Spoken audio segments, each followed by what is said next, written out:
Professor. आज आपण नवीन paper start करणार आहोत, तो म्हणजे ॲटॉमिक अँड मॉलिक्युलर फिजिक्स. काय आहे heading? Atomic and molecular physics. Atomic and molecular physics. बघा, सेकंड पेपर आता कुठला घ्या? अगोदर आपला NPPचा कोर्स कंप्लीट झालेला आहे, न्यूक्लिअर अँड पार्टिकल फिजिक्सचा. हा जो कोर्स आहे सेटसाठी तो आपला कंप्लीट झाला.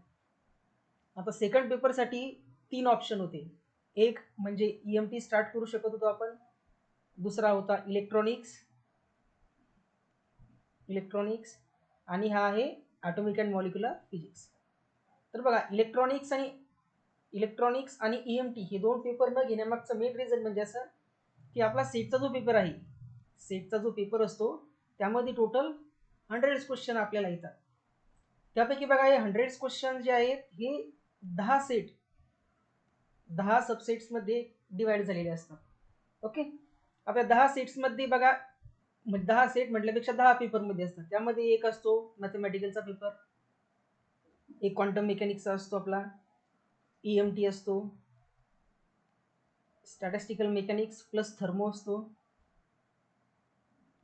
5 नंबरला NPP असतो, 6 नंबरला AMP असतो, 7 नंबरला आपला नेक्स्ट कुठला राहिला सॉलिड स्टेट फिजिक्स असतो, 8 नंबरला क्लासिकल मेकॅनिक्स असतो, 9 नंबरला एक्सपेरिमेंटल फिजिक्स असतो. यामध्ये बघा, एक असतो एक्सपेरिमेंटल फिजिक्सचा एक पेपर असतो, आणि 10 नंबर यापैकी आणखी कुठला उरला? Mathematical, quantum, electromagnetic theory, statistical mechanics, thermodynamics, nuclear, atomic, solid state, classical mechanics, experimental physics. आणि 10th नंबरचा एक, आणि 10th नंबरला असतो बघा आपला इलेक्ट्रॉनिक्स. म्हणजे हे तुमचे 100 क्वेश्चन्स 10 सब टॉपिक मध्ये डिवायडेड असतात. म्हणजे प्रत्येक एका पेपरवर, म्हणजे तुम्ही मॅथमॅटिकल कंप्लीट करा, तुम्हाला सेटमध्ये 10 क्वेश्चनच मिळतील. क्वांटम मेकॅनिक्स कंप्लीट स्टडी करा, 10 क्वेश्चनच मिळतील. EMT कंप्लीट करा, 10 क्वेश्चनच मिळतील. त्यामुळे EMTचा हा जो पेपर आहे, हा पेपर कंप्लीट करण्यासाठी साधारणपणे आपल्याला 40 दिवस लागले असते. किती? 40 दिवस आपण EMTचा पूर्ण स्टडी करूनही आपल्याला पेपरमध्ये किती क्वेश्चन मिळाले असते? 10. त्यापेक्षा आपल्याला ॲटॉमिक मॉलिक्युलर फिजिक्स ज्याचा पेपरचा कंप्लीट करण्यासाठी साधारणपणे आपल्याला 20 ते 25 दिवस लागतील. 20 ते 25 दिवसामध्ये आपण तो कंप्लीट करून याचे पण सेटमध्ये आपल्याला 10 क्वेश्चन मिळणार आहेत. तर मग आपण काय, मोठा पेपर 40 दिवस प्रिपरेशन करून 10 क्वेश्चन पेपरमध्ये मिळणार असतील, किंवा 20 आणि 25 दिवस प्रिपरेशन करूनही 10 क्वेश्चन जर मिळणार असतील, तर लहान पेपरचा अभ्यास करणे कधीही परवडते. ओके, त्यामुळे आपण आता ॲटॉमिक अँड मॉलिक्युलर फिजिक्सचा पेपर काय करणार आहोत? स्टार्ट करणार आहोत. बघा, ॲटॉमिक अँड मॉलिक्युलर फिजिक्सचा जो पेपर आहे त्याचे तुम्हाला सेटमध्ये टोटल AMP म्हणजे ॲटॉमिक अँड मॉलिक्युलर फिजिक्स, याचे तुम्हाला सेटमध्ये बघा 10 क्वेश्चन्स मिळतील. Total 10 questions. प्रत्येक क्वेश्चन्स आपल्याला माहिती 2 मार्क्स असते, म्हणजे टोटल तुम्हाला मिळतील 20 मार्क्स. किती? 20 मार्क्स. कुठल्याचे? ॲटॉमिक अँड मॉलिक्युलर फिजिक्सचे. बघा, यामध्ये मेजर 2 पार्ट्स असतात. एक असतो तुमचा ॲटॉमिक फिजिक्सचा पार्ट, ॲटॉमिक फिजिक्स, ज्यामध्ये आपण ॲटम आणि ॲटमशी रिलेटेड गोष्टीचा स्टडी करत असतो, आणि दुसरा असतो मॉलिक्युलर फिजिक्स.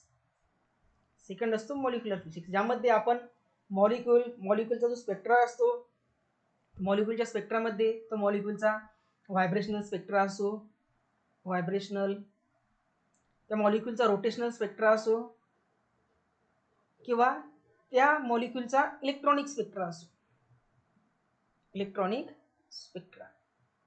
या सर्व यांचा स्टडी करत असतो आपण मॉलिक्युलर फिजिक्समध्ये. आणि यामध्ये प्लस एक ॲडिशनल टर्म असतो बघा, लेझर फिजिक्सचा थोडासा पार्ट येत असतो लेझरचा, तोही आपण काय करू, या लेक्चर सिरीजमध्ये डिस्कस करू. ओके, आणि आपण आता स्टार्ट करूया ॲटॉमिकचा पार्ट, ज्यामध्ये आपण आज पहिला लेक्चर आहे. तर यामध्ये इंट्रोडक्टरी म्हणजे ॲटम काय असतो, ॲटमचं इन्व्हेन्शन कसं झालं, कुठले ॲटॉमिक मॉडेल्स होते, त्याचा काय करू, थोडासा जनरल इंट्रोडक्शन घेऊ. आणि आपला एक्झाम पॉईंट ऑफ व्ह्यू जे इम्पॉर्टंट मॉडेल आहे ॲटमचं, ते म्हणजे बोर्स ॲटॉमिक मॉडेल. त्याचं बघू, जेवढा पार्ट्स होईल तेवढा पार्ट डिस्कस करू. तर फर्स्ट हेडिंग टाका तुम्ही या चॅप्टरचं आपल्या ॲटॉमिक अँड मॉलिक्युलर फिजिक्समध्ये, तो म्हणजे atom and it's model. Atom and it's model. हँडरायटिंगचं बघा थोडंसं ॲडजस्ट करून घ्या. त्या नवीन टेक्नॉलॉजीमध्ये मी पण नवीन आहे, त्यामुळे कसं हँडरायटिंगचं थोडासा इश्यू आहे. थोडं जशी प्रॅक्टिस होईल तसं तसं ते कवर होऊन जाईल. Okay. Atom and it's model. बघा ॲटमबद्दल आपण साधारणपणे 8 किंवा 9 स्टँडर्डपासून ॲटमबद्दल ऐकत आलेलो असतो. ॲटमबद्दल आपण साधारणपणे 8 ते 9 स्टँडर्डपासून ऐकत आलेलो असतो आणि साधारणपणे आपल्या MSCच्या कोर्सेसमध्ये सुद्धा ॲटमचं इंट्रोडक्शन किंवा ॲटम्सबद्दल इन्फॉर्मेशन ही दिलेली असते. आणि आपल्या सर्वांना माहीत असतो ॲटम काय असतो. ॲटम जो असतो तो असतो बेसिक बिल्डिंग ब्लॉक. काय असतो? बेसिक बिल्डिंग ब्लॉक कशाचा? Of matter. जे आपण आजूबाजूला मॅटर बघतो, आजूबाजूला ज्या काही वस्तू बघतो, सर्व ज्या आपल्या डोळ्यांनी व्हिज्युअलाइज होत असतात, त्या सर्व यांचा बेसिक बिल्डिंग ब्लॉक जो असतो तो असतो ॲटम.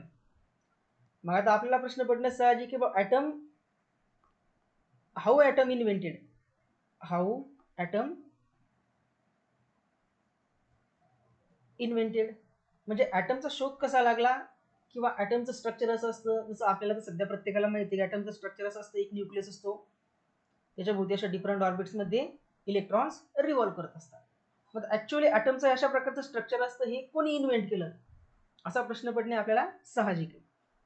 तर बघा आपण लोअर स्टँडर्ड म्हणजे 8, 9, 10 स्टँडर्डमध्ये ॲटमचे डिफरंट मॉडेल्स शिकलेले असतात. काय? ॲटमचे डिफरंट मॉडेल्स स्टडी केलेले आहेत. ॲटमचे डिफरंट मॉडेल्स स्टडी केलेले आहेत. त्यामध्ये सगळ्यात पहिलं मॉडेल कुठलं स्टडी केलं होतं आपण आठवतं का कोणाला? तर बघा सगळ्यात पहिलं मॉडेल आपण जे स्टडी केलेलं असतं ना, ते ॲटममध्ये सगळ्यात पहिलं होतं आपलं डाल्टन्स ॲटॉमिक मॉडेल. सगळ्यात पहिले ॲटम आणि ॲटमचे मॉडेल्स म्हणजे ॲक्च्युअलमध्ये ॲटम कसा असतो, ॲटम कसा असला पाहिजे, त्याचं स्ट्रक्चर कसं असलं पाहिजे, त्यामध्ये कुठले पार्टिकल्स असले पाहिजेत, ते पार्टिकल्स कसे डिस्ट्रीब्युटेड असले पाहिजेत, याबद्दल सगळ्यात पहिलं जर का कोणी डिस्कशन केलेलं असेल ना, तर तो व्यक्ती होता डाल्टन्स. मग आपण डाल्टन्स ॲटॉमिक मॉडेल डिस्कस करायचं का? तर नाही. फक्त आपल्याला हे नावं माहिती असले पाहिजेत, म्हणून तुम्ही पॉज करून याला नोट करून घ्यायचं.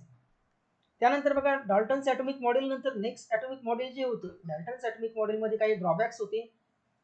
त्यावेळेसच्या त्या पर्टिक्युलर सिच्युएशनमध्ये ॲटमच्या काही ज्या प्रॉपर्टीज होत्या, त्या property Dalton's atomic model explain नाही करू शकले. त्यामुळे बघा सेकंड ॲटॉमिक मॉडेल आलेलं होतं, ते होतं जॉन थॉम्सनचं. कुठलं? Thomson's atomic model. Thomson's atomic आलेलं होतं. नेक्स्ट THOMP आहे काय? स्पेलिंगचं जरा बघून घ्यायचा. Thomson's atomic model. Dalton's atomic मॉडेलमध्ये जे काही ड्रॉबॅक्स होते, ज्या काही क्वेरीज होत्या की ज्या डाल्टन्स ॲटॉमिक मॉडेल, डाल्टननं जसं ॲटमचं स्ट्रक्चर सांगितलं की असं असं असू शकतं, त्यामध्ये ज्या काही क्वेरीज होत्या, ज्या काही त्रुटी राहिलेल्या होत्या, त्या त्रुटी कंप्लीट करण्यासाठी जॉन डाल्टन त्यानंतर जे थॉम्सन्स यांनी काय केलं, स्वतःचं एक ॲटॉमिक मॉडेल इन्व्हेंट केलं, ज्यामध्ये त्यांनी ॲटमच्या काही इम्प्रूव्ड प्रॉपर्टी सांगितल्या. ओके.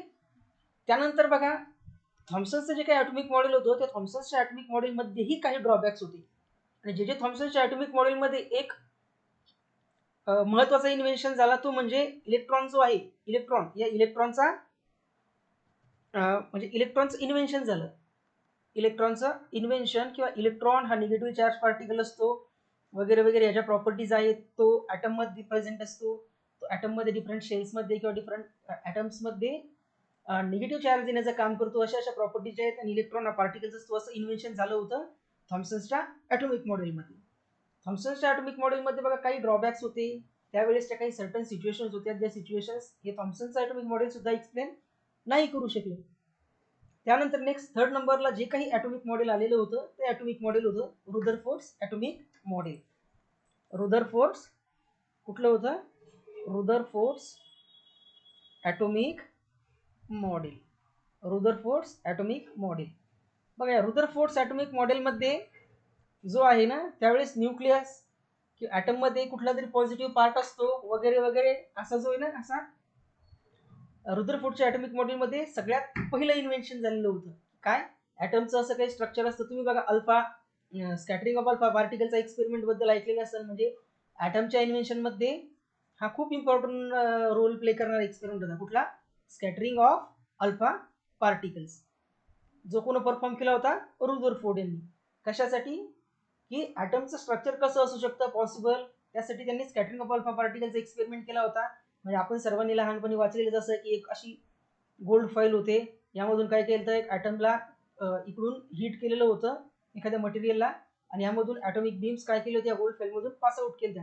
त्यावेळेस त्यांना असं जाणलं होतं की हे जे ॲटम्स या गोल्ड फाईलमधून पास होतात ते काही विदा अनडिफ्लेक्टेड सरळ जातात, काही जे ते 180 डिग्रीनं डिफ्लेक्ट होऊन थ्रो बॅक येतात. तर त्यावरून मग त्यांनी स्कॅटरिंग ऑफ अल्फा पार्टिकलचा जो डिफरंट एक्सपेरिमेंटचा सेटअप आहे वगैरे वगैरे, त्यावरून काय झालं, स्कॅटरिंग ऑफ अल्फा पार्टिकल वरून ॲटम मध्ये एक पॉझिटिव्ह चार्ज रिजन किंवा पॉझिटिव्हली चार्ज रिजन ॲटम मध्ये प्रेझेंट असतो, असं काय झालेलं होतं. अशा प्रकारची इन्फॉर्मेशन आपल्याला सगळ्यात पहिली रुदरफोर्ड यांनी दिलेली होती. ॲक्च्युअलमध्ये रुदरफोर्ड जे आहेत ते जे थॉम्सन यांचे स्टुडंट्स होते. जे थॉम्सन यांचे स्टुडंट रुदरफोर्ड होते. जे थॉम्सन यांनी इलेक्ट्रॉनचा स्टडी किंवा इलेक्ट्रॉन नावाचा पार्टिकल्स ॲटम मध्ये प्रेझेंट असतो, जो निगेटिव्ह चार्ज आहे त्याच्या प्रॉपर्टी एक्सप्लेन करण्याचं काम केलं जे थॉम्सन यांनी. आणि ॲटमच्या नेक्स्ट मॉडेलमध्ये ॲटम मध्ये पॉझिटिव्ह चार्ज रिजन असतो. त्यानंतर त्या पॉझिटिव्ह चार्ज रिजन मध्ये म्हणजे ऍक्च्युअली त्याची लोकेशन कशी असते, त्यामध्ये कुठले कंटेंट असते याबद्दल रुदरफोर्ड यांनी सांगितलं नाही. बट ॲटम मध्ये पॉझिटिव्हली चार्ज रिजन अवेलेबल असतो याबद्दल सगळ्यात पहिलं कोणी जर डिस्कशन केलं असेल तर ते रुदरफोर्ड यांनी केलं होतं. म्हणजे सम सॉर्ट मध्ये रुदरफोर्डचं ॲटॉमिक मॉडेल जे होतं ते काय होतं, सम सॉर्ट मध्ये ऍक्सेप्टेबल होतं, ज्यानं ॲटमच्या त्या करंट सिच्युएशन, ज्या सिच्युएशन मध्ये रुदरफोर्डचा ॲटॉमिक मॉडेलचा इन्व्हेन्शन झाला होता, त्या करंट सिच्युएशन मध्ये ॲटमच्या ज्या काही अवेलेबल प्रॉपर्टीज होत्या किंवा ज्या काही प्रॉपर्टीज त्यावेळी रिसर्चर इन्व्हेंट करत होते किंवा रिसर्चर स्टडी करत होते, त्यामधल्या बऱ्याचशा प्रॉपर्टी रुदरफोर्डच्या ॲटॉमिक मॉडेलने एक्सप्लेन केलेल्या होत्या. मग जसं सायन्स डेव्हलप होत गेलं तसतसे ॲटमशी आणखी इलेक्ट्रिक फील्डचा शोध लागला, मॅग्नेटिक फील्डचा शोध लागला. मग त्यामध्ये ॲटमची स्टॅबिलिटी चेक करण्यात आली की ॲटम इलेक्ट्रिक फील्डमध्ये स्टेबल राहतो का, ॲटम मॅग्नेटिक फील्डमध्ये स्टेबल राहतो का. तर मग असं दिसलं की ॲटम इलेक्ट्रिक फील्ड आणि मॅग्नेटिक फील्ड याच्या दोन फील्ड्स आहेत, त्यामध्ये स्टेबल राहत नाही. इलेक्ट्रिक फील्डमध्ये ॲटम डिफ्लेक्ट करतो, मॅग्नेटिक फील्डमध्ये ॲटम डिफ्लेक्ट करतो. मग ॲटमचं इलेक्ट्रिक आणि मॅग्नेटिक फील्डमध्ये रिफ्लेक्शन का होतं वगैरे वगैरे यासारख्या ज्या प्रॉपर्टीज आहेत, या सर्व प्रॉपर्टी मग रुदरफोर्डचं ॲटॉमिक मॉडेल एक्सप्लेन करण्यासाठी काय झालं, फेल्स ठरलं. मग त्यानंतर बघा एक नवीन ॲटमचं ॲटॉमिक मॉडेल त्यावेळेस इन्व्हेंट करण्यात आलं आणि ते इन्व्हेंट केलं बोहर्स यांनी, Niels Bohr's atomic model. Bohr's atomic model ज्याचा आपल्याला काय करायचं आहे, आज स्टडी करायचा आहे, बोहर्स ॲटॉमिक मॉडेल. आता बघू आपण बोहर्स ॲटॉमिक मॉडेल काय आहे, कसं आहे, आणि बोहर्स ॲटॉमिक मॉडेलनं कशा प्रकारे त्यावेळेसचे जे काही अवेलेबल लॉज होते किंवा ॲटम्स बद्दलचे जे काही डिस्कशन्स होते, अझम्पशन्स होते, ते कशा प्रकारे प्रूव्ह केले. बोहर्स ॲटॉमिक मॉडेलमध्ये काही ड्रॉबॅक्स राहिले, ते कुठले ड्रॉबॅक राहिले, बोहर्स मॉडेल म्हणजे कुठल्या बेसिसवर वर्क करत होतं, आणि त्यानं ॲटम्सचे करंट जे काही प्रॉपर्टीज होते, जसं ॲटमची रेडियस कॅल्क्युलेट करणे, इलेक्ट्रॉन्सचं रिव्हॉल्युशन कुठल्या ऑर्बिटमध्ये होत आहे, आणि इलेक्ट्रॉन्स भोवती कुठले कुठले ऑर्बिट पॉसिबल्स होतात वगैरे वगैरे, हे जे काही फिनॉमिनन्स आहेत हे बोहर्स ॲटॉमिक मॉडेलनं काही बऱ्याचशा प्रमाणात, म्हणजे बोहर्स ॲटॉमिक मॉडेल 95% जो होतं त्या करंट सिच्युएशनमध्ये ज्यावेळेस बोहर्सने त्याचं मॉडेल मांडलं, तर 95% जे काही लॉज, जे काही फिनॉमिनन्स ॲटम आणि ॲटमशी रिलेटेड होते, ते सर्व इझिली ओबे करणारं ॲटॉमिक मॉडेल होतं बोहर्सचं. आणि बोहर्स हा रुदरफोर्ड यांचा स्टुडंट होता.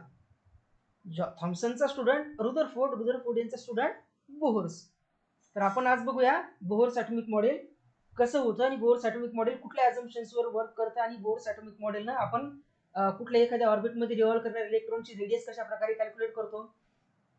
त्यानंतर एखाद्या त्या पर्टिक्युलर ऑर्बिटमध्ये जो काही ॲटम प्रेझेंट आहे, त्या पर्टिक्युलर ऑर्बिटमध्ये जो काही इलेक्ट्रॉन अवेलेबल आहे, त्या इलेक्ट्रॉनची आपण रेडियस कशी कॅल्क्युलेट करतो, त्याची एनर्जी कशी कॅल्क्युलेट करतो, त्याची व्हेलॉसिटी, आणि या सर्वांचं with respect to number of orbit variation कशा प्रकारे होतं वगैरे वगैरे प्रॉपर्टीज ज्या आहेत ॲटमशी रिलेटेड, त्या आपण आता बोहर्स ॲटॉमिक मॉडेलमध्ये बघू.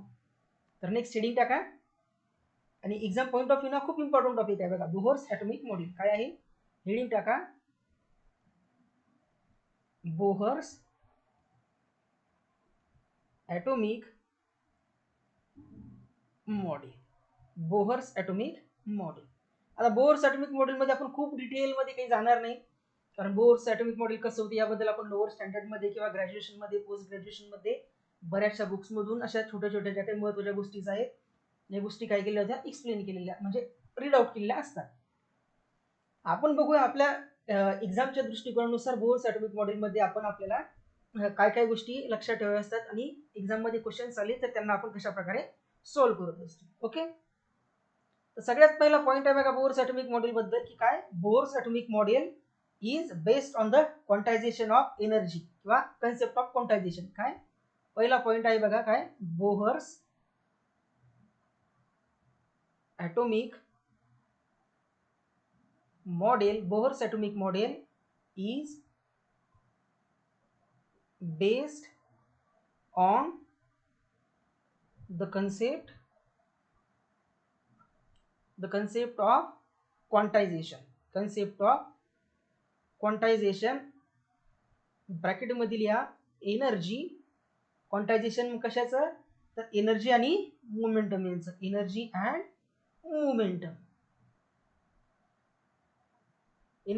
मोमेंटम. आता तुमच्यापैकी बऱ्याचशा जणांना प्रश्न पडलेला असेल की नेमका हा जो शब्द दिसतो यामध्ये वेगळा क्वांटायझेशन म्हणजे काय. तर बघा क्वांटम मेकॅनिक्स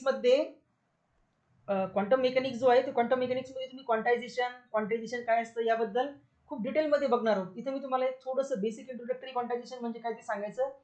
तर असं सांगतो की जसं बघा काय की क्वांटायझेशन सांगायचं म्हणजे कुठली एखादी समजा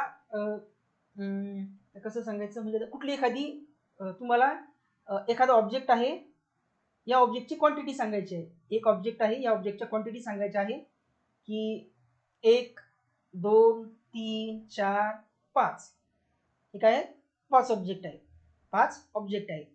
आता हा एक पर्सन आहे आणि हा दुसरा पर्सन आहे. म्हणजे दिसताना जवळजवळ जरी दिसत असले तरी असं अज्युम करायचं की फार अवे आहेत एकमेकांपासून फार अवे आहेत म्हणजे खूप दूर आहे. आणि या पर्टिक्युलर रिजन मध्ये हे जे काही ऑब्जेक्ट प्रेझेंट आहे याच्याबद्दल या ऑब्जेक्ट बद्दल ए पर्सनला बी पर्सनला इन्फॉर्मेशन त्याची ट्रान्समिट करायची आहे. तर बी जेव्हा ए ला विचारतो की इथे किती ऑब्जेक्ट प्रेझेंट आहेत तर ज्यावेळेस इथे 4 ऑब्जेक्ट प्रेझेंट होते त्यावेळेस ए बी ला काय कन्वे करेल की इथे 4 ऑब्जेक्ट्स आहेत. किती आहेत 4 ऑब्जेक्ट्स आहेत. ज्यावेळेस 3 ऑब्जेक्ट प्रेझेंट असतील तर हा सांगेल की इथे 3 ऑब्जेक्ट्स आहेत. इथे 3 ऑब्जेक्ट्स आहेत. जर 2 ऑब्जेक्ट्स प्रेझेंट असतील तर हा सांगेल 2 ऑब्जेक्ट्स आहेत. ए बी ला अशी कधीच इन्फॉर्मेशन शेअर करणार नाही की बाबा इथे हाफ ऑब्जेक्ट आहे, इथे 2/3 ऑब्जेक्ट आहे, इथे 5/3 ऑब्जेक्ट आहे किंवा इथे 5/2 ऑब्जेक्ट आहे अँड सो ऑन. आता हे 1/2 2/3 5/3 आणि 5/2 आता हे नंबर्स आणि हे जे नंबर्स आहेत हे नंबर्स आणि हे जे नंबर्स आहेत त्या नंबर्समध्ये नेमका डिफरन्स काय आहे हे डिफरन्स म्हणजे तुमचा आहे क्वांटायझेशन. बघा 1/2 म्हणजे काय 0.50 1/2 म्हणजे 0.50 और 0.5 म्हणू शकतो आपण त्याला. आणि इथे आहे 1 2 3 4 1 2 3 4. आता 0.5 आणि 1 2.5 1.5 आणि 2 3 या नंबर्समध्ये तुम्हाला दिसत असेल की इन्फॉर्मेशन जी आहे एका ठिकाणाहून दुसऱ्या ठिकाणी ट्रान्समिट केलेली आहे फक्त इंटिजर्सच्या फॉर्मॅटमध्ये. कशाच्या फॉर्मॅटमध्ये इंटिजर्सच्या डेसिमल पॉईंटवाल्या फॉर्मॅटमध्ये इन्फॉर्मेशन कधीच एने बीकडे शेअर केलेली नाहीये. म्हणजेच काय तर एने बीला जी काही इन्फॉर्मेशन कन्वे केली ती होती in the form of integers. कशाच्या फॉर्ममध्ये होते इंटिजर्स मल्टिपल. कशाच्या फॉर्मॅटमध्ये होते इंटिजर मल्टिपल. असाच काही इंटिजर मल्टिपलचा जो कन्सेप्ट आहे तो कन्सेप्ट बोहर्स यांनी त्याच्या ॲटॉमिक मॉडेलला एक्सप्लेन करण्यासाठी यूज केलेला होता. आणि अशा इंटिजर मल्टिपल मध्ये असणाऱ्या क्वांटिटीजनाच म्हणायचं क्वांटायझेशन क्वांटिटी. आणि बोहर्सने कुठल्या क्वांटायझेशनचा यूज केलेला आहे तर क्वांटायझेशन ऑफ एनर्जी आणि क्वांटायझेशन ऑफ मोमेंटम. म्हणजे काय तर जेव्हा केव्हाही एनर्जी काय whenever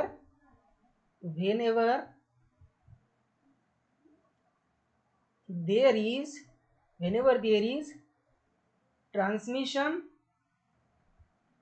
whenever there is transmission or receiving of energy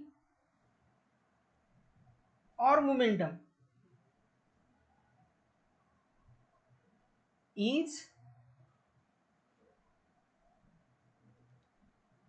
always in integer multiple of some units. काहीतरी पर्टिक्युलर युनिट्सच्या काय असतील, इंटिजर मल्टिपल असतील. म्हणजे हा ऍक्च्युअल बोर्स ॲटॉमिक मॉडेल मधला काही पॉईंट आहे का? नाही. तर हा आपल्या सेल्फ अंडरस्टँडिंगचा पॉईंट आहे. कशासाठी? सेल्फ अंडरस्टँडिंगसाठी. कुठला कन्सेप्ट? तर हा जो कन्सेप्ट आहे क्वांटायझेशनचा, तो अंडरस्टँडिंगसाठी मी हा पॉईंट लिहिलेला आहे. तर हा तुम्ही नोट करून घेऊ शकता, अदरवाईज हा नोट नाही केला तरी चालेल. त्यानंतर बघा आपला आहे बोहर्स ॲटॉमिक मॉडेल मधला दुसरा पॉईंट. काय? तर बोहर्स ॲटॉमिक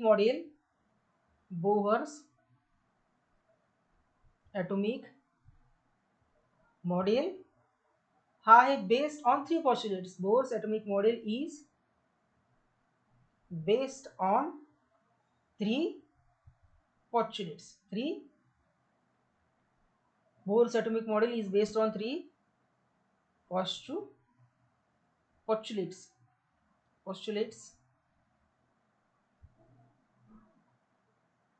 3 postulates. हे सर्वांना माहिती आहे की बोहरचं जे काही ॲटॉमिक मॉडेल आहे हे 3 postulateच्या बेसवर डिपेंड आहे. किंवा 3 postulates जे आहेत त्या 3 postulateचा यूज करून आपण बोहरचं पूर्ण ॲटॉमिक मॉडेल हे एक्सप्लेन करत असतो. आता postulates म्हणजे काय?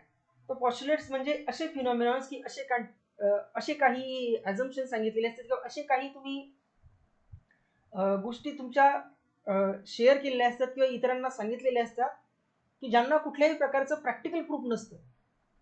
काय? कुठल्याही प्रकारचं थेरॉटिकल प्रूफ नसतं. काय? इथे postulates बद्दल म्हणजे postulates काय आहे काय नाही तर तुम्ही लिहून घेऊ शकता. काय? postulates जे असतात त्यांना postulates have no theoretical proof.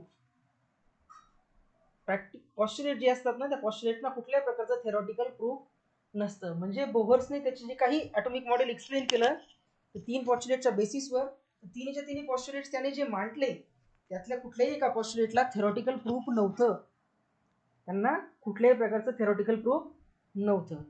ते आपण काय करू आता, बोहरचे 3 postulates कुठले होते, त्या postulates मध्ये त्यांनी नेमकं काय सांगितलेले ते काय करू बघू. त्यामध्ये बघा हेडिंग टाका पहिलं, Bohr's first postulates. Heading Bohr's first postulate. Bohr's first postulate काय होतं? बोहर्स फर्स्ट postulate तर बोहरचं पहिलं postulate असं सांगत होतं की जो इलेक्ट्रॉन आहे, काय बघा ॲटमच्या स्ट्रक्चर कसं काय असतं हे बोहर्सनं जोपर्यंत त्याचं मॉडेल मांडलं ना तोपर्यंत ॲटमचं असं जनरल स्ट्रक्चर सर्वांना नोन होतं. काय की असा न्यूक्लियस असतो. न्यूक्लियसचा स्टडी कुठे, न्यूक्लियसचा ॲटम मध्ये न्यूक्लियस प्रेझेंट असतो हे आपल्याला डॉल्टन्सच्या ॲटॉमिक मॉडेलमध्ये कळालं. डॉल्टन्सच्या आपल्या थॉमसनच्या ॲटॉमिक मॉडेलमध्ये कळालं होतं की असा न्यूक्लियस ॲटम मध्ये असा एक न्यूक्लियस असतो सेंटरला, त्याच्या भोवती डिफरंट ऑर्बिट्स मध्ये असे इलेक्ट्रॉन्स रिव्हॉल्व करत असतात. असा बेसिक स्ट्रक्चर जे आहे ॲटमचं, हे बेसिक स्ट्रक्चर हे आपल्याला म्हणजे बोहर्सनं ज्यावेळेस त्याचं बोहर्स ॲटॉमिक मॉडेल मांडलं त्याबद्दल त्याला असं त्यावेळी त्याला हे ॲटमचं बेसिक स्ट्रक्चर माहिती होतं. मग आता बोहर्सनं ॲटमचं असं स्ट्रक्चर ज्यावेळेस सांगितलं त्यावेळेस बोहर्सनं लोकांना असं सांगितलं की त्यावेळेस जे काही रिसर्चर वगैरे अवेलेबल ज्यावेळेस ॲटमचा स्टडी वगैरे करत होते की हा जो इलेक्ट्रॉन आहे, काय जो इलेक्ट्रॉन या ऑर्बिटमध्ये, हा जो इलेक्ट्रॉन आहे, जो इलेक्ट्रॉन या पर्टिक्युलर ऑर्बिटमध्ये न्यूक्लियसच्या भोवती रिव्हॉल्व करत आहे, तर हा असा कुठल्याही ऑर्बिटमध्ये रिव्हॉल्व करत नाही. तर याचे काही पर्टिक्युलर ऑर्बिट्स पॉसिबल असतात. याचे काय पर्टिक्युलर ऑर्बिट पॉसिबल असतात आणि या पर्टिक्युलर ऑर्बिटमध्ये इलेक्ट्रॉनचं सर्क्युलर मोशन, कारण सर्क्युलर ऑर्बिटमध्ये रिव्हॉल्व करत आहे तर या इलेक्ट्रॉनचं सर्क्युलर मोशन जे आहे या पर्टिक्युलर ऑर्बिटमध्ये, तर हे सर्क्युलर मोशन त्याचं कंटिन्यू करण्यासाठी इलेक्ट्रॉन हा निगेटिव्ह चार्ज आहे, न्यूक्लियस जो असतो तो पॉझिटिव्ह चार्ज असतो आणि पॉझिटिव्ह आणि निगेटिव्ह चार्ज पार्टिकल्स मध्ये आपल्याला माहिती आहे की कुठला फोर्स असतो, तर इलेक्ट्रोस्टॅटिक फोर्स ऑफ अट्रॅक्शन. कारण दोन अपोजिटली चार्ज पार्टिकल एकमेकांना अट्रॅक्ट करतात. हे आपण इलेक्ट्रोस्टॅटिक्स मध्ये किंवा बेसिक लोअर स्टँडर्ड मध्ये बेसिक इलेक्ट्रोस्टॅटिक्स मध्ये या गोष्टी शिकलेल्या आहोत. तर बोर्सने त्याच्या पहिल्या पॉस्ट्युलेट्स मध्ये असं सांगितलेलं आहे की काय, की व्हाईल अ इलेक्ट्रॉन रिव्हॉल्व. आता नंबरिंग जे असतात बोर्सचं पहिलं पॉस्ट्युलेट्स कोणतं, सेकंड पॉस्ट्युलेट्स कुठलं, तर डिफरंट बुक्स मध्ये तुम्हाला याची ऑर्डर चेंज असू शकते, चेंज झालेली दिसेल. पण त्यामुळे काय करायचं, आपल्याला ऑर्डर लक्षात न ठेवता नेमकं पॉस्ट्युलेट्स मध्ये काय सांगितलेलं आहे तेवढं लक्षात ठेवायचं असतं. काय बघा, पहिलं पॉस्ट्युलेट काय सांगतं, while a electron revolving around nucleus in circular orbit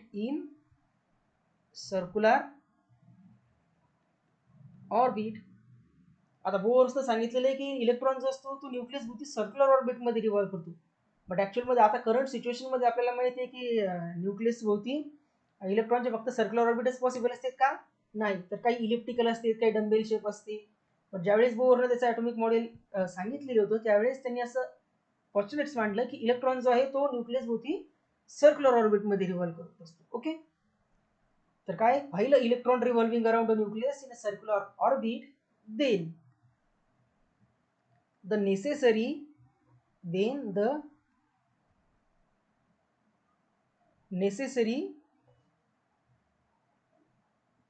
centripetal force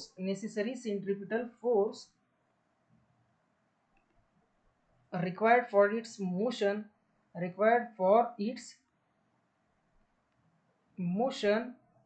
is provided by electrostatics. कशाने, electrostatics force of attraction between electron and nucleus.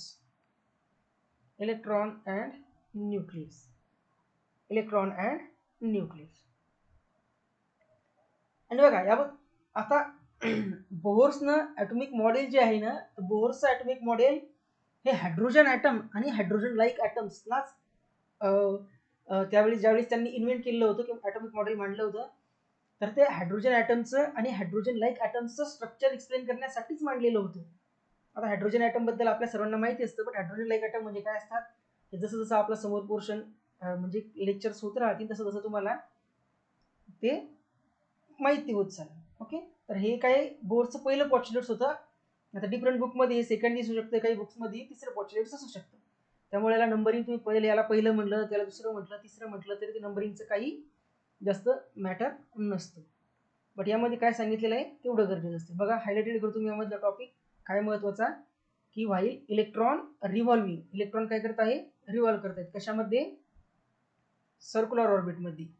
Electron circular ऑर्बिटमध्ये revolve करत आहेत. आपण 12th स्टँडर्डमध्ये सर्क्युलर मोशन चॅप्टरमध्ये शिकलेलो असतो की काय, कुठलाही एखादा ऑब्जेक्ट जर का सर्क्युलर मोशन परफॉर्म करत असेल तर त्या सर्क्युलर ऑर्बिटमध्ये अवे फ्रॉम द सेंटर एक फोर्स त्याच्यावर अट्रॅक्टेड होत असतो, आणि तो फोर्स कुठला असतो, तर सेंट्रिपिटल फोर्स. कुठला असतो तो, सेंट्रिपिटल फोर्स. कुठला असतो, सेंट्रिपिटल फोर्स. तर बोर्सनं असं सांगितलं की तो जो इलेक्ट्रॉन आहे बघा, त्याचा आपण काय करू, इकडे एक ग्रॉस स्ट्रक्चर काढू आणि एक स्ट्रक्चर म्हणून समजून घेऊ. बोर्सनं काय सांगितलं, हा आहे बघा न्यूक्लियस, हा जो दिसतो हा आहे न्यूक्लियस, आणि हे जे आहे असं हे, अच्छा सर्क्युलर ऑर्बिट आहे, तर सर्कल दिसत नाहीये, एक मिनिट.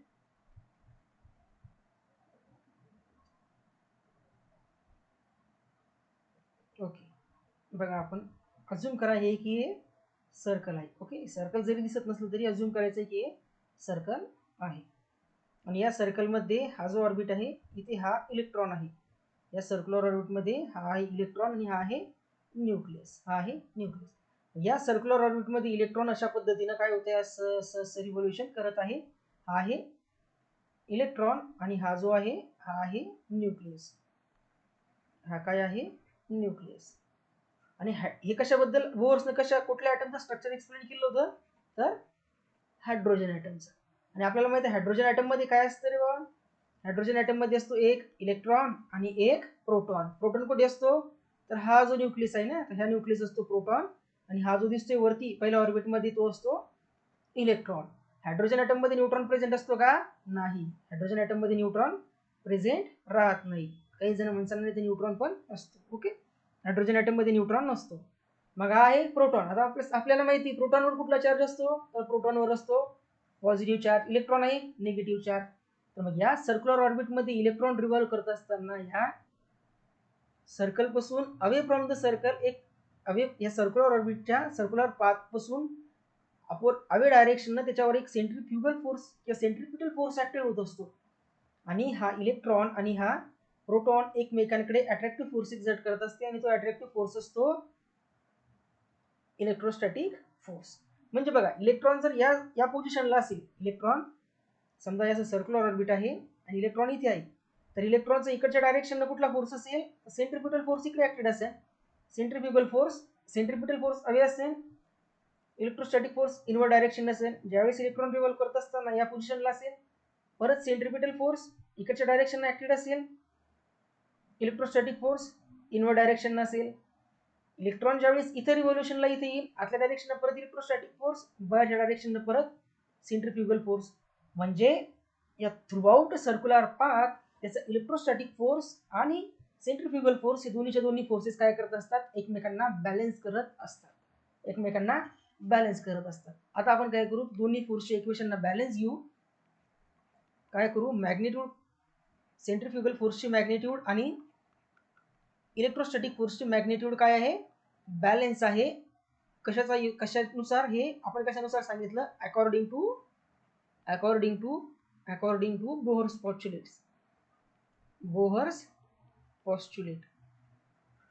बोहर्सच्या पॉस्ट्युलेट्स नुसार इलेक्ट्रोस्टॅटिक फोर्स आणि सेंट्रीफ्युगल फोर्सची जी काही मॅग्निट्यूड आहे कोणाची? इलेक्ट्रॉनची. कुठे? तर या ॲटमच्या भोवती या ऑर्बिटमध्ये रिव्हॉल्व करत असतात. या न्यूक्लियस भोवती इलेक्ट्रॉनने ज्या सर्क्युलर ऑर्बिटमध्ये रिव्हॉल्व करत आहे, सर्क्युलर ऑर्बिटमध्ये त्याचा इलेक्ट्रोस्टॅटिक फोर्स जो आहे अट्रॅक्शन, तो बॅलन्स करण्याचं काम करतो. आउटवर्ड डायरेक्शन ऍक्टिव्ह होणारा हा आपला सेंट्रीफ्युगल फोर्स. सेंट्रीफ्युगल फोर्सचा फॉर्म्युला असतो काय? सेंट्रीफ्युगल फोर्सचा फॉर्म्युला ते इलेक्ट्रॉनचं मास, त्या इलेक्ट्रॉनची व्हेलॉसिटीचा स्क्वेअर आणि ज्या ऑर्बिटमध्ये तो रिव्हॉल्व करत आहे त्या ऑर्बिटची रेडियस. आणि इलेक्ट्रोस्टॅटिक फोर्स ऑफ अट्रॅक्शन काय असतो? तर असतो बघा electrostatic force of attraction 1/4πε0 Q1. पहिला चार्ज कुठला आहे? इलेक्ट्रॉनचा. पहिला चार्ज आहे इलेक्ट्रॉनचा. Q2 म्हणजे न्यूक्लियसचा चार्ज. न्यूक्लियसवर कुठला चार्ज असतो? न्यूक्लियसमध्ये असतात झेड प्रोटॉन असतात आणि एका प्रोटॉनवर E प्लस चार्ज असतो. आणि इलेक्ट्रॉन जो आहे इलेक्ट्रॉनवर मायनस इलेक्ट्रॉन चार्ज असतो. आणि R². आर काय आहे? तर आर बघा हा जो न्यूक्लियस आहे या न्यूक्लियस पासून या ऑर्बिट पर्यंतची रेडियस असते आर. आता दोन्ही इक्वेशनची मॅग्निट्यूड जर का फक्त आपण कम्पेअर केली तर मॉड्युलसमुळे निगेटिव्ह क्वांटिटी पण काय होईल? पॉझिटिव्ह. बघा लेफ्ट हँड साईड मिळेल mv²/r, राईट हँड साईड मिळेल तुम्हाला ZE²/4πε0r². हा एक आर या आर सोबत कॅन्सल होणार. म्हणजेच तुम्हाला काय मिळणार equation? m × v square is equal to ZE²/4πε0r. 4πε0r याला द्यायचं इक्वेशन नंबर 1. इक्वेशन आपण समोर फ्युचरमध्ये यूज करणार आहोत. फ्युचरमध्ये म्हणजे ज्यावेळेस आपल्याला आता समोर रेडियस वगैरे फॉर्म्युले कॅल्क्युलेट करायचे असतील ना त्यावेळेस. ओके, तर इथे मी पॉज करून नोट करून घ्या. आता इलेक्ट्रॉनचा आणि प्रोटॉनचा चार्जची मॅग्निट्यूड सेम असते बट साइन अपोजिट असते. मॅग्निट्यूड सेम असते बट चार्जची जी काही म्हणजे इलेक्ट्रॉनवर पॉझिटिव्ह असतो त्याच मॅग्निट्यूडचा इलेक्ट्रॉनवर निगेटिव्ह असतो, असं आपण कॅल्क्युलेशनसाठी यूज करत असतो. ओके, आणि व्ही काय आहे? तर व्ही आहे velocity of electron in circular orbit, in circular orbit. ज्या सर्क्युलर ऑर्बिट, बघा इथे हे जे सर्क्युलर ऑर्बिट दिसतं, या सर्क्युलर ऑर्बिट मध्ये इलेक्ट्रॉन रिव्हॉल्व करत असताना काही ना काही व्हेलॉसिटी असेल ना, तर ती आहे ही व्हेलॉसिटीची व्हॅल्यू. तर हे जे इक्वेशन आहे, हे इक्वेशनला इक्वेशन नंबर 1 नाव द्या. हे आपण समोर ज्यावेळेस आपल्याला रेडियसचं कॅल्क्युलेशन करायचं असतं, एनर्जीचं कॅल्क्युलेशन करायचं असतं, त्यावेळेस आपण हे इक्वेशनचं समोर यूज करू. झालं पहिल्या पॉच्युलेट्स बद्दल, कुठल्या कोणाच्या, बोहरच्या फर्स्ट पॉच्युलेट्स बद्दल. त्यानंतर आता बघूया आपण Bohr's second postulates. Bohr's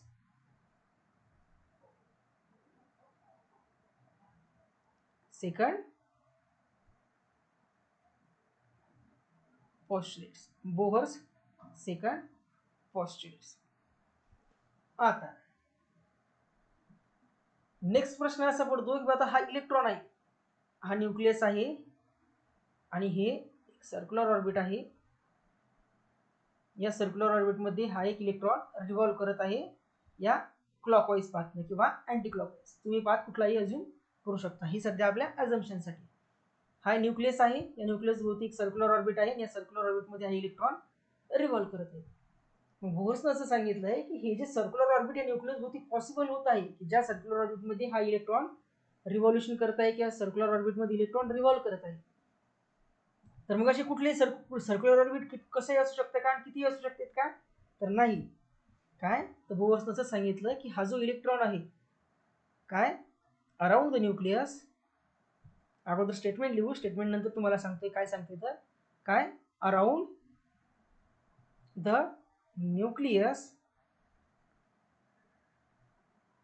around the nucleus the electron revolves. Around the nucleus the electrons revolve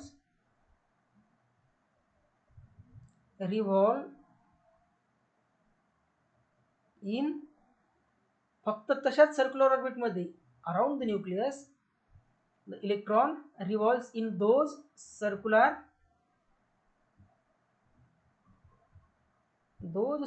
orbit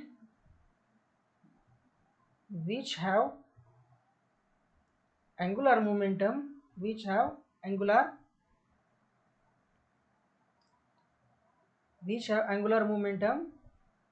and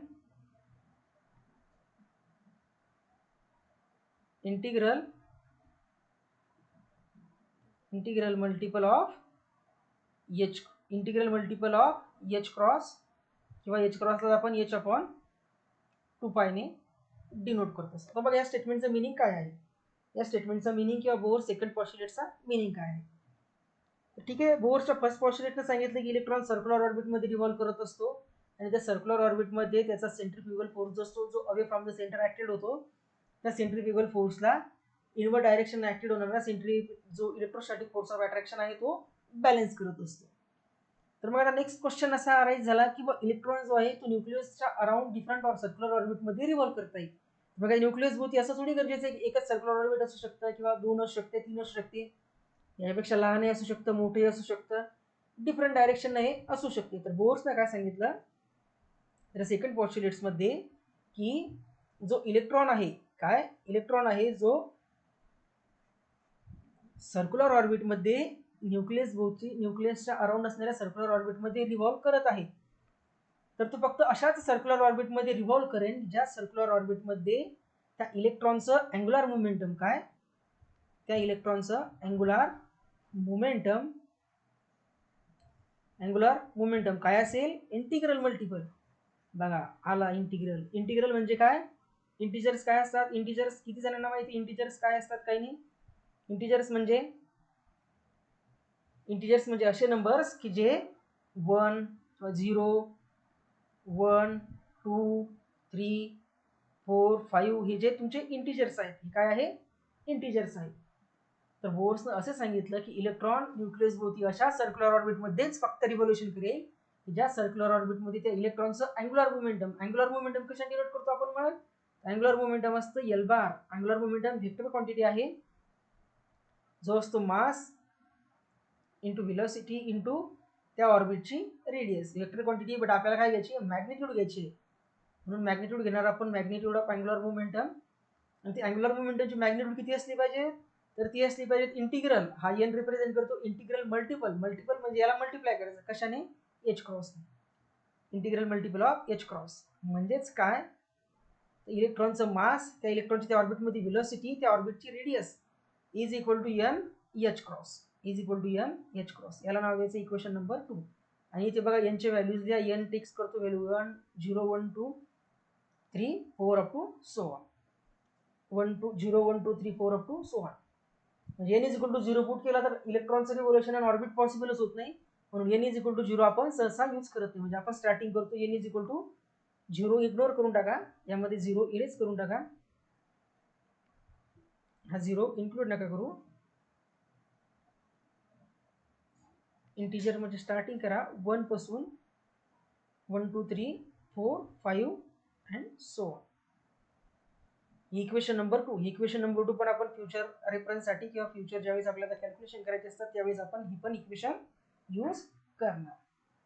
हा आहे तुमचा बोहरचा second postulates. Bohr's second postulates. त्यानंतर बघू आपण आता बोहरचं third postulates. Bohr's third postulates. Bohr's third postulate. Bohr's third postulate.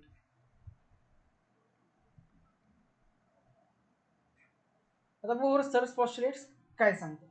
बोहरचं third postulates काय सांगतो? तर बघा बोहरचं थर्ड पोस्टुलेट्स असं सांगते की ज्याही वेळेस काय, हा एक न्यूक्लियस आहे.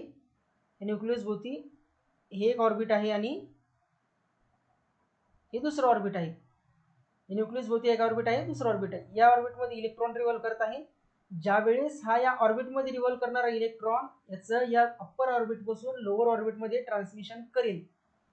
During its revolving state when electron makes its transition from higher orbit to lower orbit, तर त्यावेळेस इलेक्ट्रॉननं जी काही एनर्जी इमिट केलेली असेल ती एनर्जी त्या इलेक्ट्रॉनची या इनिशियल स्टेटमध्ये असणारी एनर्जी आणि ज्या स्टेटमध्ये तो त्याचं ट्रान्समिशन करत आहे त्या स्टेटमध्ये असणारी एनर्जी या दोन्हीच्या एनर्जी डिफरन्सच्या इक्वल असेल. काय?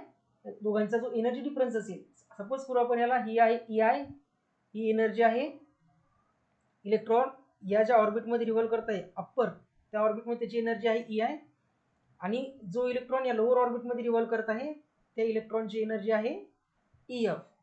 म्हणजे ज्यावेळेस इलेक्ट्रॉन या अप्पर ऑर्बिटमधून लोअर ऑर्बिटमध्ये ट्रान्समिशन करेल त्यावेळेस या दोघा जणांचा जो एनर्जी डिफरन्स आहे तेवढीच एनर्जी या ट्रान्समिशन मधून काय होईल, ॲटम इजेक्ट करेल किंवा in the form of radiation तेवढी अमाऊंट ऑफ एनर्जी बाहेर फेक. जो फोटॉन इमिट करेल त्या फोटॉनची एनर्जी या दोघा जणांच्या एनर्जीच्या डिफरन्सच्या इक्वल असेल. या थर्ड पॉस्टुलेटचं स्टेटमेंट काय आहे? काय सांगतं थर्ड पॉस्टुलेट्स की इन इच सर्क्युलर ऑर्बिट, काय इन पहिलं आहे की प्रत्येक सर्क्युलर ऑर्बिटमध्ये इलेक्ट्रॉनची एनर्जी फिक्स असते. In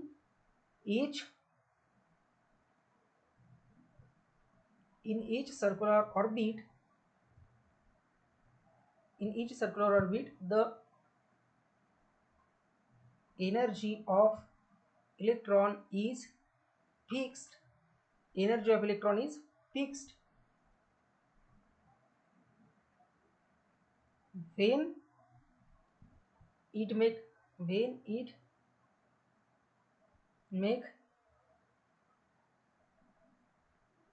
make transmission from one level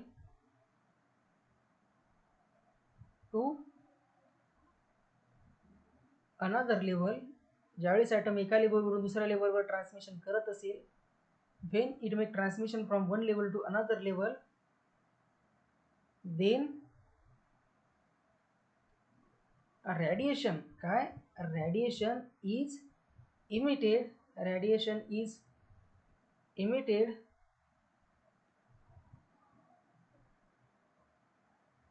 in the form of photon of energy h nu given by, ज्याची एनर्जी असते h nu, जी आहे h nu is equal to असतो इनिशियल एनर्जी EI, जी की या अप्पर ऑर्बिटमध्ये आहे, मायनस ज्या ऑर्बिटमध्ये तो ट्रान्समिशन करेल त्या ऑर्बिटची रेडियस, त्या ऑर्बिटची रेडियस, म्हणजेच हा काय आहे तर एनर्जी डिफरन्स आहे. एनर्जी डिफरन्स सपोज करायचा हे अप्पर ऑर्बिट, हे लोअर ऑर्बिट. जेव्हा इलेक्ट्रॉन या ऑर्बिटमध्ये खालच्या ऑर्बिटमध्ये ट्रान्समिशन करेल त्यावेळेस एच न्यू एनर्जीचा फोटॉन काय होईल, इमिट करेल. एच न्यू एनर्जीचा फोटॉन इमिट करेल. ही आहे इनिशियल एनर्जी ई आय आणि ही आहे final energy E F. Final energy E F. या आहे 3 बोहरचे 3 पॉस्ट्युलेट्स. बोहरचे 3 पॉस्ट्युलेट्स. या 3 पॉस्ट्युलेट्स यामध्ये आपण आजच्या लेक्चरमधले लक्षात ठेवण्यासारख्या गोष्टी म्हणजे अशा की बोहरच्या पॉस्ट्युलेट्सवर थेरॉटिकल स्टेटमेंटवर क्वेश्चन येतील का, नाही. तर क्वेश्चन कशावर राहतील आपल्याला की इलेक्ट्रॉनच्या भोवताली जे काही ऑर्बिट प्रेझेंट आहे त्या ऑर्बिट इलेक्ट्रॉनचं कुठलं ऑर्बिट असू शकतं, तर इलेक्ट्रॉनचं according to Bohr's atomic model electron जो काही न्यूक्लियस भोवती रिव्हॉल्युशन करत आहेत किंवा मोशन करत आहेत सर्क्युलर ऑर्बिटमध्ये, तर त्याचं कुठलं ऑर्बिट पॉसिबल असू शकतं, फक्त असंच सर्क्युलर ऑर्बिट पॉसिबल आहे की ज्या ऑर्बिटमध्ये त्याचा अँग्युलर मोमेंटम जो आहे तो अँग्युलर मोमेंटम हा इंटिग्रल मल्टिपल असेल कशाचा, एच क्रॉसचा. या स्टेटमेंटवर बेस तुम्हाला क्वेश्चन असू शकतो सेटमध्ये जर आला तर. आणि हे की बोर्स ॲटॉमिक मॉडेल जे आहे ते Bohr's atomic model hydrogen atom and hydrogen like atoms. Hydrogen atom and hydrogen like atoms. आता हायड्रोजन लाईक ॲटम्स म्हणजे काय असतात हे आपण काय करू, नेक्स्ट लेक्चरमध्ये डिस्कस करू. आणि बाकीचं जे आहे समोरचं की काय, जसं आपल्याला हायड्रोजनच्या एनएथ ऑर्बिटमध्ये त्याचा टाइम पिरियड काढायचा इलेक्ट्रॉनच्या रिव्होल्युशनचा, एनएथ ऑर्बिटमध्ये ते इलेक्ट्रॉन रिव्हॉल्व करते त्याची रेडियस काढायची आहे, ते एनएथ ऑर्बिटमध्ये इलेक्ट्रॉन रिव्हॉल्व करते त्या एनएथ ऑर्बिटची व्हेलॉसिटी, तर एनएथ ऑर्बिटमध्ये जो इलेक्ट्रॉन रिव्हॉल्व करत आहे न्यूक्लियस भोवती त्या एनएथ ऑर्बिटमध्ये त्याची एनर्जी किती आहे, त्या एनएथ ऑर्बिटमध्ये त्याची फ्रिक्वेन्सी किती आहे अँड सो ऑन. बाकीच्या पण क्वांटिटी काय करायच्या आहेत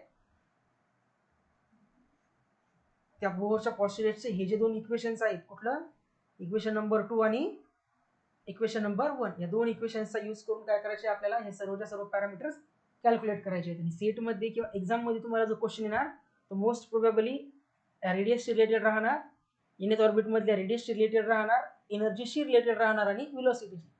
टाइम पिरियड आणि फ्रिक्वेन्सीशी रिलेटेड फॉर्म्युले किंवा याशी रिलेटेड क्वेश्चन्स सेटमध्ये खूप रेअर असतात. बट आपण तरी पण काय करू, हा आणि हा फॉर्म्युला लिहून घेऊ इन फ्युचर. समोर म्हणजे यावर्षी जर चुकून बोलून क्वेश्चन आलाच तर तुम्हाला तो अटेंड करता आला पाहिजे. त्यानंतर आपण याच्यामध्ये काही नेक्स्ट लेक्चरमध्ये काही ट्रिक्स बघू, म्हणजे तुम्हाला हे डायरेक्ट फॉर्म्युले कशा पद्धतीने तुम्ही लक्षात ठेवू शकता आणि यामध्ये यांची व्हॅल्यू तुम्ही कशी व्हॅरी करसाल. तर म्हणजे यांची व्हॅल्यू 1 असेल तर रेडियस किती, 2 असेल तर रेडियस किती, 3 असेल, 4 असेल, 5, किंवा एनएथ ऑर्बिटमध्ये रेडियस ही फर्स्ट ऑर्बिटशी रिलेटेड कशी काढायची, या सर्व ट्रिक्स ज्या आहेत किंवा ट्रिकवाले फॉर्म्युले जे आहेत ते आपण नेक्स्ट लेक्चरमध्ये बघू.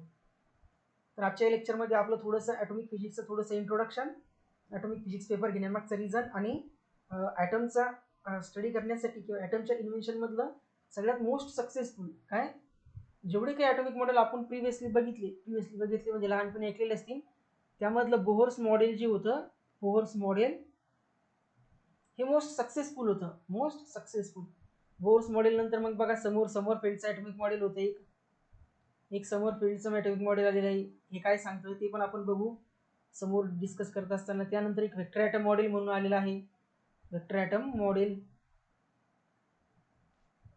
त्यानंतर आणखी समोर काही सुरू आहेत भरपूर सारे, यामध्ये भरपूर सारे काही मॉडेल होते लहान मोठे, काही जास्त प्रॉपर्टीज एक्सप्लेन नाही करू शकले, ते आपण इल्युमिनेट केले आहेत.